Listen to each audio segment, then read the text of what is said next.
Magandang gabi po sa inyo lahat, and we welcome you back to our resumption of our Sports Corner PH interviews ngayong pong araw ng Miyerkules, November 6.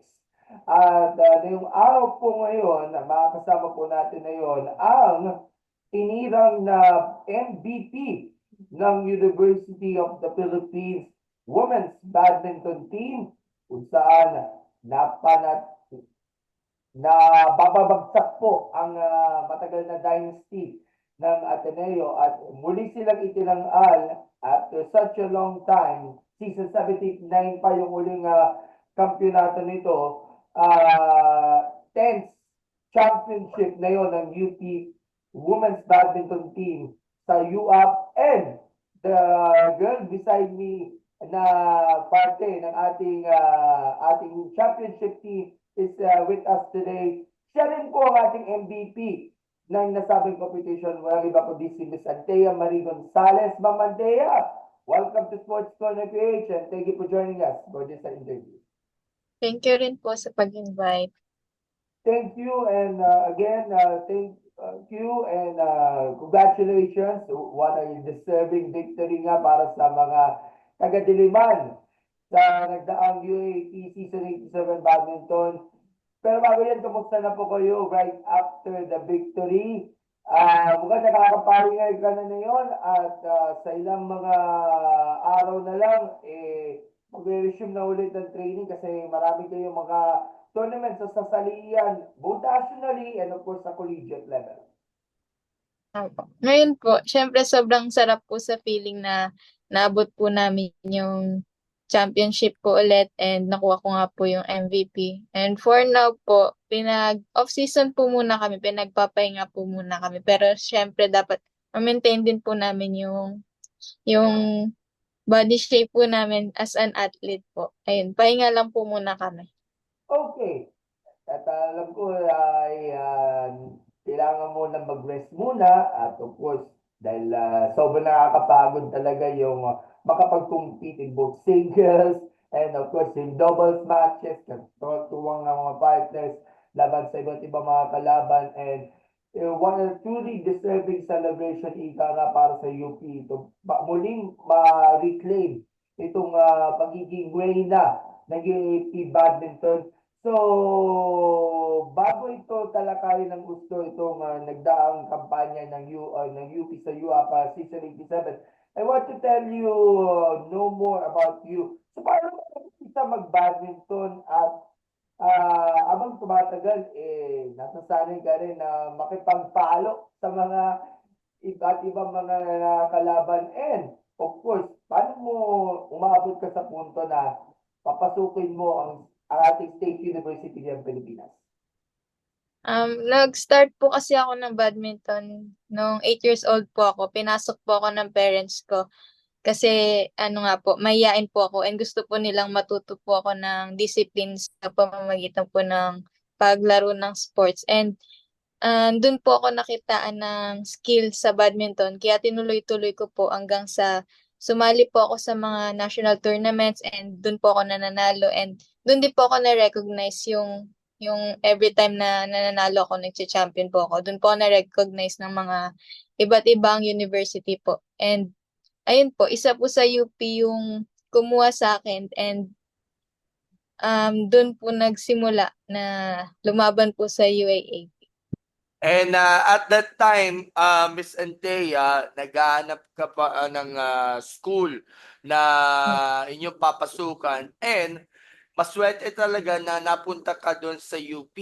So ano ba yung kinagandaan nitong UP, yung ating programa sa UP compared doon sa mga iba pang mga schools, lalo na malaki ang pagpapahalaga nito sa treatment, and of course sa magaganda mga facilities, and of course yung relationship ninyo between the school and of course yung mga student athletes.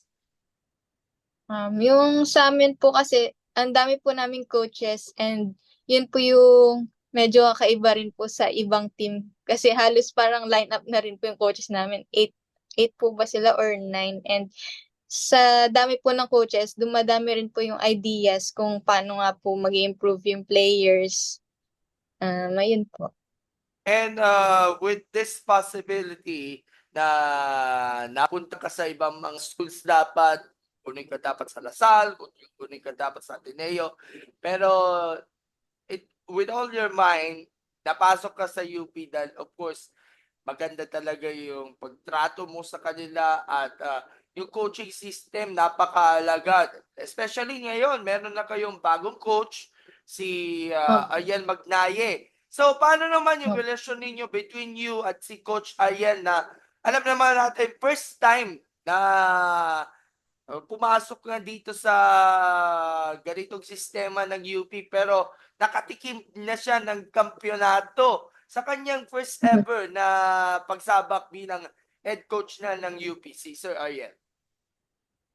Sobrang laking tulong po ni Coach Magnaye po. Kasi, ayun nga po, marami na po siyang experiences sa UAP and marami na nga rin po siyang alam kung paano po mag-i-improve ang isang player. And, ayun po, sobrang laking tulong po niya sa amin kasi nabibigyan niya po kami ng advice kung ano yung mga experiences niya rin po. Ayun. And bukod dito, kay Sir Ariel, meron din kayo, isa pang first-timer diyan sa pagiging coach niyo ng UP, si Coach Jeba De Vera. Si Coach Jeba is, alam naman natin, matagal na po siyang alumnus ng yung nakalaban niyo na nasa finals ng Ateneo.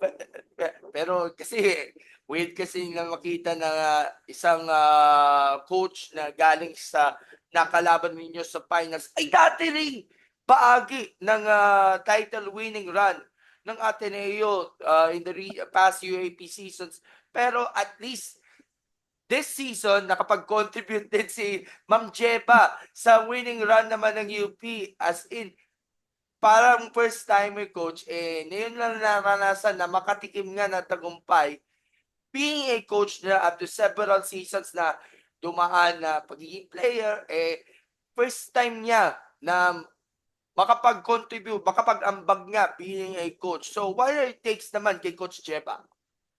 Yan. Si Coach Jeva, same din po nung kay Coach Magnaye kasi since, ayun nga, nakaranas din po siya ng pagiging champion, sinishare niya rin po sa amin yung experience niya and ayun, nire-relate niya po yung sarili niya po sa amin, kung ano po yung nararamdaman namin. And every time po na natatapos po yung game namin, siya po yung isa sa nagmo-motivate po sa amin to um, always do our best po regardless of the situation that will shift everything po.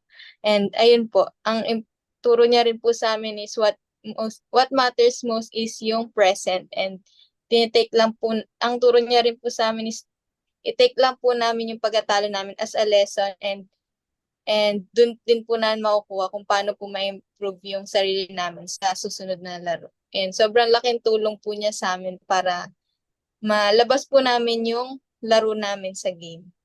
Okay. So, currently, you're now junior.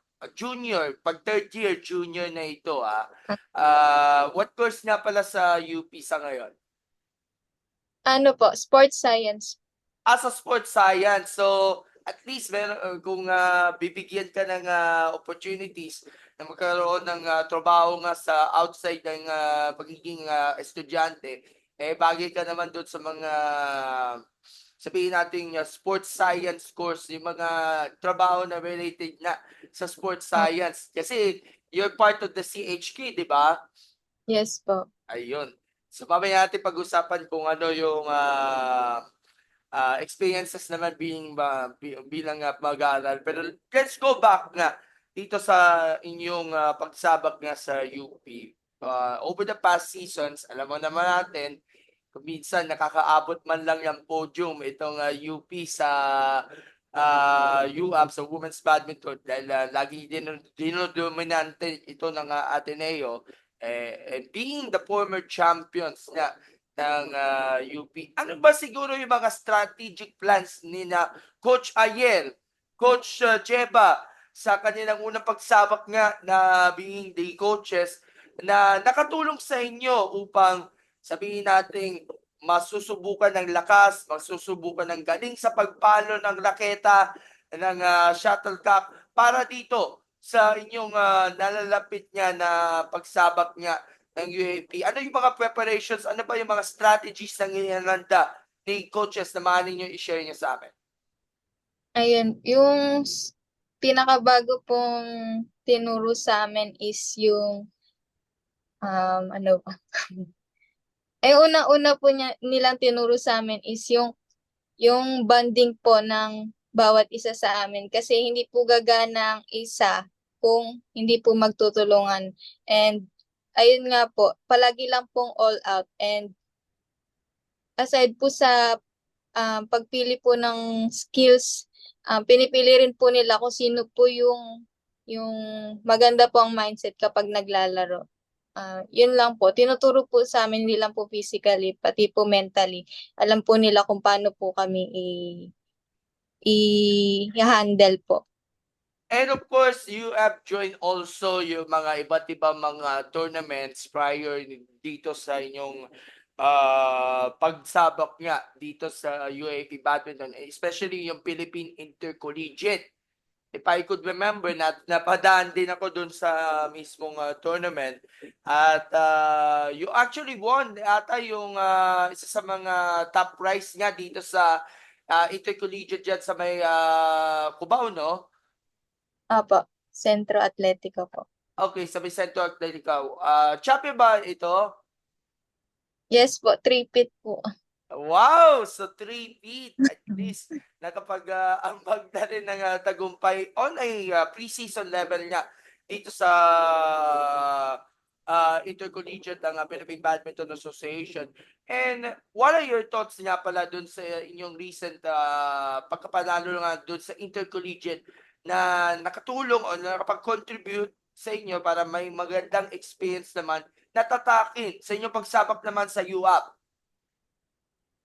Ayun po, parang siya, yun rin po yung way para po ma-practice po namin kung paano po maglaro sa UAP. Kasi kung paano po environment ng intercollegiate, halos same lang din po nung sa UAP. And doon po makikita kung ready ka na nga ba talaga sa UAAP. Okay. So, sa pagiging consistent ninyo sa bawat techniques, sa bawat mga strokes at sa bawat palo nga ng shuttlecock dito sa inyong training, masasabi nyo bang malaki na ba ang improvement nito compared sa inyong unang nagdaang seasons, dumaan, season 85, season 86? By the way, season 85, dyan ka nakuha yung Rookie of the Year award. Hanggang ngayon, malaki ba ang naging improvement sa inyo, lalo na sa mindset and of course sa physical well-being? Opo, napansin ko naman po na lahat po kami nag-improve, lalo na po sa mindset namin na mas tinatagan po namin sarili namin and di po namin tinitingnan ngayon kung sino po yung mga kalaban namin. Basta laban lang kung laban and ang malaking improvement po namin is palagi po kami sama-sama sa pag-warm up, sa pagdasal, even outside the court. And dun po naging malaking tulong para magawa po namin yung best namin sa laro. And yung bonding ninyo with your teammates, especially yung partner nyo during the finals match, si Kimberly Lau. Sabihin natin, si Kimberly ay isa sa mga veterano na nag-UP at ngayon lang din nakatikim ng pagkapanalo nga dito for the State U. So, kamusta ang bonding, camaraderie kasama ang mga players, especially yung doubles partner ninyo, all throughout from the training, preparations, at until no nakuha na yung titulo nga ng 4UP? Ayun, lahat naman po kasi kami gusto po naming manalo and ang mindset lang po namin is kaya namin to. Kahit anong mangyari, kaya namin to. And doon naman po kay Kim nung finals po, ang sinasabi ko lang po sa kanya is enjoy lang namin yung game and point by point lang makukuha rin namin. Okay. So, pag-usapan natin yung assessment natin sa inyong nagdaang performance na sa Ateneo. Versus sa finals versus Ateneo. Pero bago yan, dumako naman tayo sa mga eliminations at saka sa semis. How do you rate yung showing ninyo and performance niya during the eliminations, nakaharap nyo yung iba't ibang mga teams, all throughout until yung mismong semifinals. Mamaya natin pag-usapan yung sa Ateneo. Paano mo i-rate yung performance ninyo dito sa mga previous matches prior to the finals po? Rate po ba? At saka assessment na rin. Rate po, 100/10. Joke. Syempre po, ayun. Wala naman pong nagbago kasi sa performance namin. Palagi lang din po namin ginagawa yung best namin. And yung pinakaunang game ko po, yung first day po and second day po is may sakit po ako nun. Halos hindi ko na po mabigay yung best ko. Pero ayun, nilaban ko pa rin. Siguro, ayun nga, nagtiwala lang rin po ako sa sarili ko and sa mga teammates ko. And di lang din naman po ako proud sa sarili ko. Proud din po ako sa lahat sa teammates ko kasi ginawa rin po nila yung best nila. Siguro sa sobrang pagod, lalo na puro are the pot na mga matches, mga close calls na pala, kaya ka nagkasakit ka ng ilang araw. Pero paano mo na-overcome ito? Ano po, um, pinag-rest lang po ako and siguro ayun, hindi ko na lang po inisip yung nararamdaman ko nung time na yun. Basta ang inisip ko lang po is ilalaban ko lang po hanggang matapos po yung laro. And pagdating naman sa finals, ang nakaharap ninyo ay ang reigning champion. Gaya na nabanggit ko, ang Ateneo de Manila University. At sabihin natin, ang kapitbahay ninyo dyan sa Katipunan. O, parang battle of the Katipunan niya pagdating niya sa basketball and volleyball na medyo napaaga dahil ito yung isa sa mga unang mga championship fight o finals series ng UAP within this season. Ikaw ay nanalo sa dalawang, sabihin natin mga crucial and provoking na mga panalo against the Ateneo. Sa singles, ang nakaharap ninyo ay si Maxine Olango at nanalo ka 21-5, 21-7. And then, afterwards, after yung iba pa mga matches na nagdaan, ikaw din yung nagbigay ng inyong winning point dito sa inyong pagkapanalo ng with your partner against si Kimberly Lau, against si Olango at si Pepe Ferrer ng Ateneo, 21-19, 21-19. Sa napanood ko mismo yung live streaming ninyo, talagang dikit ang laban ninyo from both Ateneo and UP. When at the end, nanaig pa rin ng UP pagdating nga dito sa combination. So, what's your take nga pala on the final series nga dito sa Ateneo nung nagdaang linggo? At mukhang napaka-exciting nito yung nagdaang match, lalo na yung pinakauling match ninyo sa doubles na napanood ko sa live stream. Sa akin po kasi before po mag-start ako maglaro ng finals, ang ginagawa ko lang po is nagdadasal po ako and sa tulong po ng dasal ko, naging confident po ako sa sarili ko and naging consistent po yung game ko hanggang matapos po. And especially nga with your partner at hand, si Kimberly, talagang mararating mo talaga yung tuktok ng tagumpay nga ng UP na muling malumbalik ang pagiging top finisher niya ng UP. So, pagdating niya doon sa last point na sa mismong finals, kinabahan ka ba, na-pressure ka ba, o nararamdaman mo na this is it? Makukuha na rin ang kampyonato ninyo for the UP badminton team. Ayun, nung nakita ko po yung bola na nabenta na po, pansin ko rin po sa video ko dun po sa winning shot na nakangiti na po ako and dun ko po nakita na alam ko po na panalo na kami. Kasi ayun, nakuha ko na yung bola and ayun, pinatay ko na po agad para tapos na. And of course, you have to contribute all the efforts of your teammates. Lalo na bagitin ko rin isa, Sushmita Mamos, na naging bahagi nga ng ating UP Badminton team for such a long time. And meron din kayo mga graduates yata na magpapaalam na this season na Yes po. nag-champion. Pwede natin bagitin kung sino ito? Si Patricia De Dios po siya po yung captain namin and si Mika Aira Ibong po. Wow! So, napakaswerte. They ended with a bang. Yes. Itong dalawa nating mga graduating players at ngayon lang sila na witness na makapagkampyonato nga sa UP, sa UAP. Aside niyan dun sa mga victories, championship victories na sa inter-school. And winning this championship, alam mo naman natin, lahat ng mga sakripisyo, artwork, nagbunga talaga yung narating mo yung pinakamataas na podium finish, yung pagiging champion. Buong pusong ibinigay para dito sa State U. So, ano yung nararamdaman ninyo noong nagkampiyon na, naabot ninyo yung championship plus ang bonus ninyo na makuha ninyo ang MVP title dahil sabihin natin satisfied na performance ninyo dyan po sa uling match sa doubles, ikaw ang napili ng UAP bilang MVP ng women's badminton this season 87 after 3 years na nakuha naman yung Rookie of the Year. Ngayon naman, MVP ang napanalunan ninyo. Syempre lahat po kami sobrang saya po and proud po kami sa sarili namin kasi nagbunga po yung paghihirap namin and dedication po namin sa training and worth it din po yung support ng management and coaches sa amin sa mga adjustments po na binigay sa amin.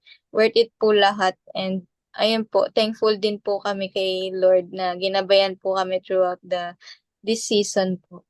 And not to mention also yung mga alumni, nanonood, sumuporta sa mismong venue, sa live streaming, pati na rin yung mga sponsors like yung Nowhere to Go Up Foundation na all out on support sa lahat ng mga sporting teams na UAP, especially yung basketball team natin kasi napuntahan ko yung isa sa mga press con dati ng UP badminton team with Palawan Pay nandyan yung Nowhere to Go But Up Foundation na very solid ang support niya. And of course, yung parents nanonood din sa mismong venue during the time of the finals. Paano mo sabihin natin nakakatulong itong support system ng mga supporters, ng fans, ng mga sponsors na they prepare them to championship nga sa UAP?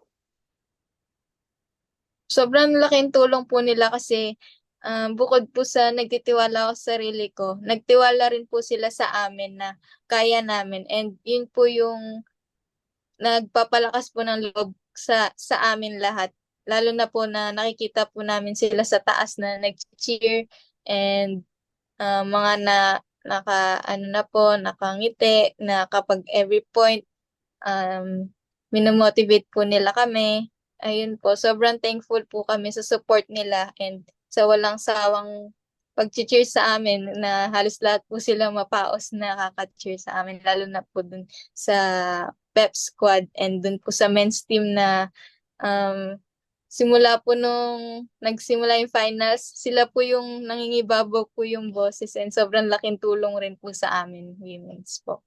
By the way, ang men's team po natin is actually won second runner-up nga dun sa men's division niya ng UAP. At going into nga, sisiit muna kita ng konti sa inyong pag-aaral. Going into the studies nga pala, sabihin natin, malaking ang nakatulong sa inyo ng maganda pag-aaral and of course yung training ninyo. Alam ko time management lang yan, pinapractice ninyo. Pero being a student nga pala sa UP, siguro naging advantage ninyo para pag nagka-graduate ka na, makakuha mo na yung supply ninyo na inaasam within 2 to 3 years, ang angat ninyo makapasok nga dun sa sporting industry. Kasi ang dami mga interested na sumali sa sports behind the scenes pagdating nga dito. So, paano nakatulong ang pag-aaral ninyo sa UP para marating ninyo yung goals ninyo? Bilang isang estudyante at of course being a athlete na rin dito sa UAP. Yung advantage po kasi is yung course po na nakuha namin is nare-relate din po namin sa badminton or sa iba't ibang sports, which is na-enjoy po namin kapag tinuturo po sa amin kasi alam po namin kung paano po siya i-apply and nalalaman po namin yung mga kulang po sa training and kung ano po yung mga kailangan i-improve kasi tinuturo rin po sa amin yun. And ayun nga po, kapag graduate kami, pwede pa rin po naming matuloy yung pagbabadminton or pwede rin po namin makuha yung mga PT kapag nasa UAP or pwede rin yung kumuha ka ng med and pwede kang maging sports medicine po. Oo nga, anything related sa sports, yung mga courses na binigay nga ng UP, lalo na sa CHJ. And malaki ang pagpapalaga sa inyo ng management ng UP, especially yung kanilang sports director nga, si Sir Bor Perasol, na nandun din sa mismong finals at nakapanood niya dito sa venue natin. Shout out Sir Bo Perasol. Alam ko, nakita ko siya doon sa press con na ng UP, kasama ang Palawan Pawn Shop last time. But in case nga pala sa support ng UP, lalo na sa championship, sa mismong management naman, ano ba yung naging thoughts ninyo? Ano ba yung position ninyo doon sa suporta ng management mismo ng UP, especially yung higher ups po natin? Compared po kasi last year, hindi po sila ganun po ka-supportive sa amin and ngayon po kasi nandun po sila lahat sa finals and ready po sila mag-provide para po sa amin sa buong team po. Ready po sila mag-provide kahit mapa-pep squad or ano pa. Mga PTs, nandun po sila, tinulungan rin po nila kami. And nakita po namin yung effort po nila para mas masuportahan pa po yung badminton team and sobrang thankful po kami na hindi po nila kami iniwan hanggang championship po. Okay, so the next plans nga, alam ko nagpapahinga ka muna, nagbabakasyon ka muna from the recent title victory, pero pagdating nga sa susunod na season, kayo yung defending champions na yon. So siguro maaga nga ang pag-aandal niya for season 88 naman. So ano nakikita ninyong expectations or goals or mindset ninyo pagdating sa season 88? Now, na kayo yung defending champions na yun ng women's badminton sa ngayon. Siguro po i-maintain lang rin po namin kung ano po yung ginawa namin this season, which is yung consistency po and yung pagiging confident and all out sa laro and yung bond po ng bawat isa and tiwala sa sarili and kay Lord po and kapag nagkakaproblema po is maging open po para Paano, okay. Ano yung mga upcoming tournaments na abangan natin? Siguro, 2 buwan na lang matatapos na ng taon. And of course, 2025. So, anong susunod ninyong paghandaan right after yung pagkapanalo ninyo ng titulo for UP? Not sure po pero magkakaroon po ata ng Philippine Badminton Open po ulit 2025 naman po. Okay, so ito yung parang tryout na rin for the Philippine Badminton Team, yung Smash Pilipinas. So, Opo. in case na pala rin, baka pwede naman, makakuha na rin ng slot para dito sa Smash Pilipinas Badminton Team. Alam ko matagal niyo pinapangarap yung makapasok na doon sa Smash Pilipinas. Pero ito na, given na yan chance na opportunity na makuha niyo yung slot, tanggapin mo ba? Honestly po, for now po, hindi po kasi gusto ko rin po muna mag-focus sa studies ko. Okay, so priority muna natin yung studies na naintindihan naman natin, of course. Pero pagdating nga sa susunod na mga taon, makapakita na natin na makasuot ka naman ng ating national jersey sa inaharap. And we look forward to that nga. At siguro, hindi pa ka muna ready for the national team. Pero pagdating nga sa mga susunod na taon, sana mabigyan ka ng oportunidad na tinitake ninyo kasi Pilipinas na ang binabandera ninyo diyan sa inyong jersey ninyo, hindi yung university kundi Pilipinas. So, kung bibigyan ka ng opportunity na maglaro sa national team, willing ka ba? Opo, willing naman po. Okay. And siguro ang uling mensahe natin sa lahat ng mga aspiring na mga student athletes na paalang araw magiging katulad ninyo na isang champion na badminton player gaya mo, MVP, and of course ikaw yung nagkuha ng winning shot nga dito sa mismong final. So ano siguro may ipaparating yung mensahe sa lahat ng mga aspiring na mga student athletes na makapanood itong interview na ito at siguro umaanga sila sa inyong recent na pagkapanalo ninyo dyan sa UAP Season 87? Sa mga aspiring student athlete po na nanonood nito, palagi niyo pong tandaan na wag po kayo mawawalan ng tiwala sa sarili, and lagi rin po kayong magpe-pray kasi si Lord po ang magbibigay po sa inyo ng way para makuha po yung pangarap nyo, and mag-training lang ng mabuti, and ayun lang, consistency lang.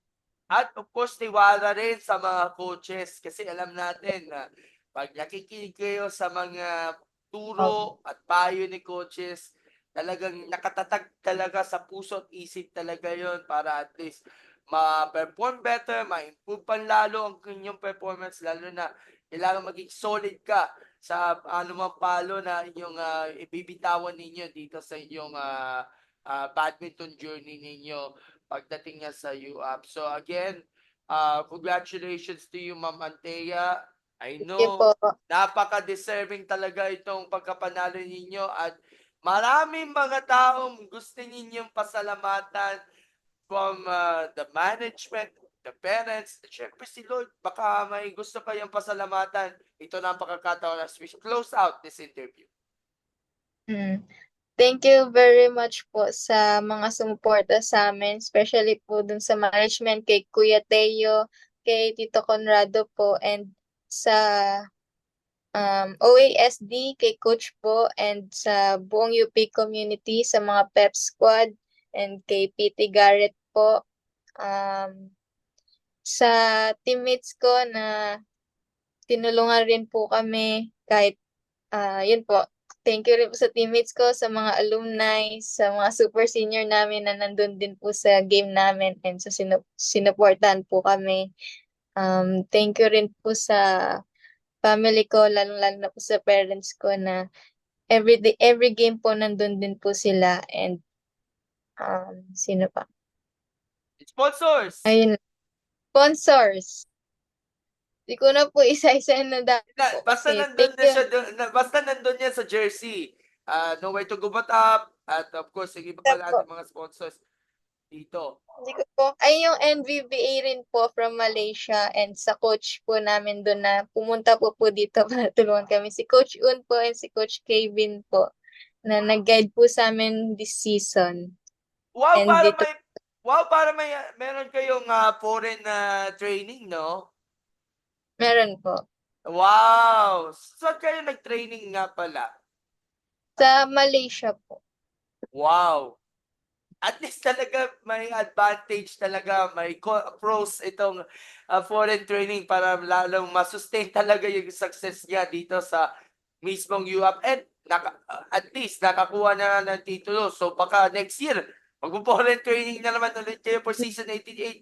And we look forward to the next competition. But first, savor nyo muna inyong pagkapanalo nga. And we look forward for more successes to come para sa UP Badminton team. Lalo na, hopefully, ikaw yung magiging captain na yun ng team.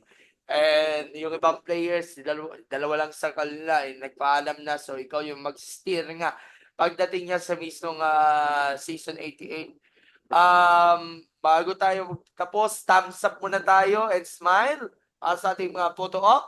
1, 2, 3.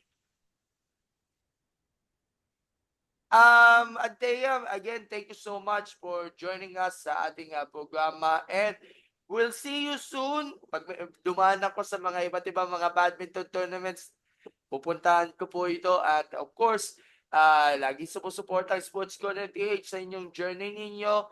And again, congratulations to you, not just you, but of course, the whole UP badminton community on the successful regaining of title of the women's badminton title dyan po sa UAP season 87. Bye-bye and maraming salamat po. Po. God Sige po. bless.